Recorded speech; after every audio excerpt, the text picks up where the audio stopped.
Entonces, lo que vamos a aprender aquí es detectar la parte principal, ¿vale? La parte principal del vídeo empieza ahora y atiende bien porque esta es una de las clases más importantes que tienes que saber, ¿vale? Los macronutrientes principales, los hemos visto antes, son los carbohidratos, proteínas y grasas, ¿vale? Entonces, hay alimentos que son, vamos a ver cuáles son los alimentos que contienen más de estos tipos de macronutrientes. Lo primero que tenemos que saber es que hay varias combinaciones. De estos tres, que son los madre, los de más arriba, los más superiores, tenemos varias combinaciones. Por ejemplo, dentro de carbohidratos tenemos carbohidratos que son muy altos en carbohidratos, luego otros que son otros alimentos muy bajos en carbohidratos o moderados. Y luego también tenemos las proteínas, alimentos que son prácticamente todo alimento un 90% proteína, como puede ser una pechuga de pollo, o proteína de grasa. También hay una combinación, por ejemplo, la ternera o el queso, son altos en proteínas y en grasas. Y luego, pues también pasa lo mismo con las grasas, también hay alimentos que son grasas casi el 90%, como puede ser el aceite de oliva o un aguacate, pues también hay alimentos que son grasas más hidratos de carbono, como por ejemplo, pues podría ser una pizza o un donuts, ¿vale? Y finalmente, pues tendríamos también una combinación de hidratos y proteínas, como serían las legumbres. Ahora vamos a entrar en detalle cada uno de ellos y es muy importante identificarlos para no tener que estar pesando los alimentos constantemente y aprenderás a hacerlo gracias al sistema de raciones y mediciones que te propongo en VitaFit.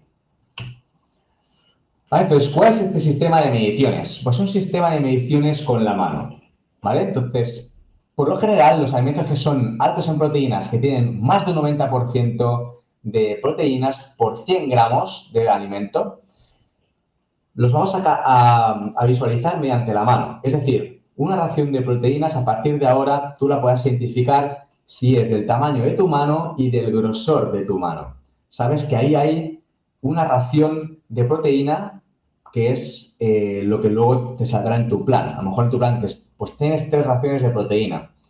Pues perfecto, sé que me tengo que poner 3 piezas del tamaño de mi mano. Y aquí entran carnes blancas, pescado blanco, marisco o una ración de proteína whey si te gusta tomarla. ¿Vale? Los alimentos altos en proteína los categorizamos así. Luego tenemos hidratos de carbono. Vamos a ver porque tenemos muchos tipos.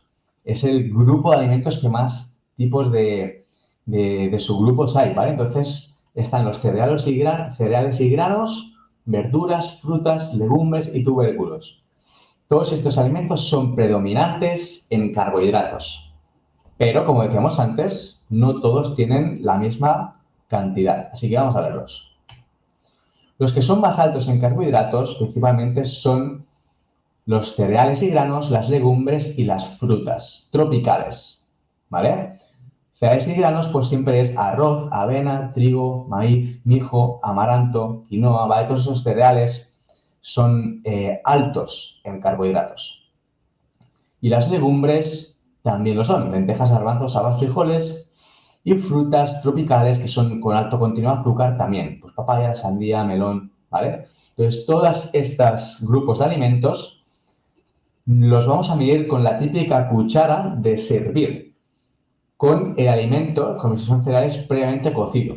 Por ejemplo, un servicio de arroz equivaldría a una ración de carbohidratos. Un servicio de, no sé, de quinoa nos equivaldría a una ración de carbohidratos. Si pusiéramos un plátano troceado dentro de esta cuchara, pues también sería una ración. Lo mismo con la piña, etcétera. ¿Vale? Alimentos bajos en carbohidratos, pues son principalmente las verduras y los tubérculos. Aquí los que tendrían más contenido serían los tubérculos, luego irían las verduras y luego irían los frutos rojos, las bayas. Los tubérculos los vamos a medir con el tamaño del puño. Por ejemplo, remolacha, calabaza, patata, chiribía, cebolla, todos estos alimentos, zanahoria, pues lo que damos el tamaño de nuestro puño en el plato equivaldría a una ración de carbohidratos. Si son verduras, espárragos, coles, espinacas, todo esto, el tamaño de la mano.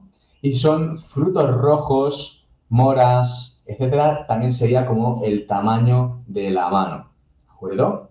Aquí entrarían también los guisantes que realmente son un tipo de legumbre, pero son muy bajos en hidratos, también los contaríamos con la palma de la mano.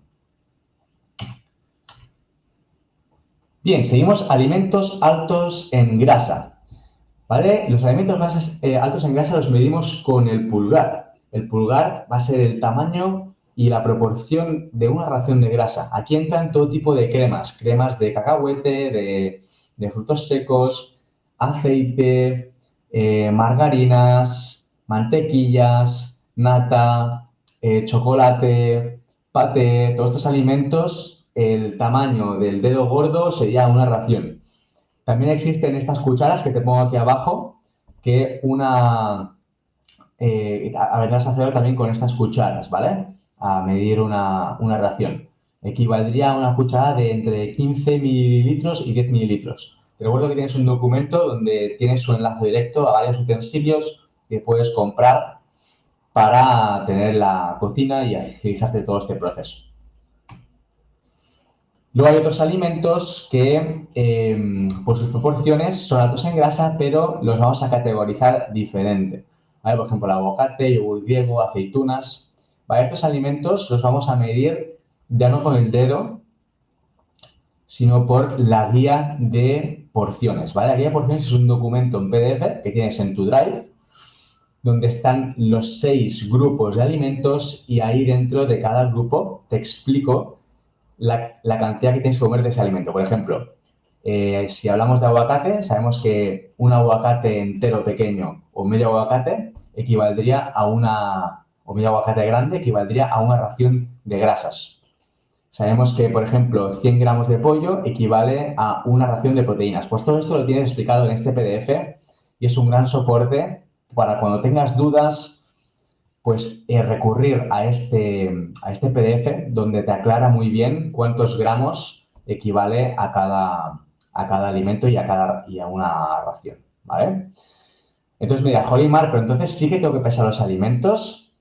Pues de manera general, simplemente con las porciones de la mano ya nos valdría. Sería al 90% fiable.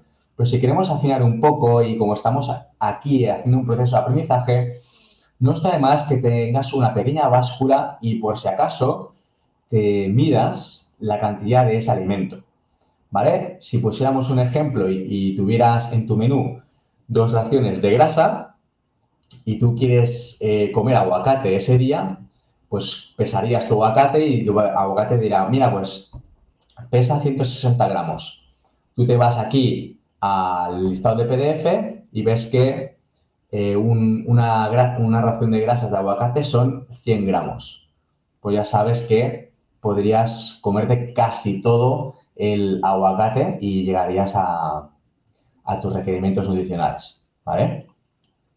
Y luego también tienes la aplicación de cambios en el menú, que es una aplicación en la que puedes hacer cambios. Por ejemplo, tú tienes aguacate, o sea, en tu menú imagínate que te he puesto que tienes aguacate, pero ese día tú no tienes aguacate y entonces te saca una lista de los alimentos que cumplen el mismo patrón que el aguacate. Por ejemplo, el aguacate es solo grasas, pues te recomendará alimentos que sean solo grasas. Pues, por ejemplo, aceitunas, cremas de nata, te saldrán alimentos así. Si es con proteínas, pues lo mismo, te saldrán alimentos que sean solo proteínas. Es una aplicación muy interesante, la tienes directamente enlazada en tu menú. ¿Vale? Entonces, y luego finalmente, pues tenemos otras combinaciones, como decía, que son proteínas y hidratos de carbono, grasas y hidratos de carbono y proteínas y grasas. ¿Vale? Entonces, todos estos alimentos los tienes aclarados en el PDF y no hay ninguna duda, ¿vale? Y si la hay, pues aquí estoy para ayudaros. Entonces, recuerda que esto consiste en aprender durante estas 42 semanas a gestionar esto. Es más fácil de lo que parece. Ahora pondremos un ejemplo práctico para que puedas integrarlo. Y hasta aquí este vídeo y nos vemos en el siguiente.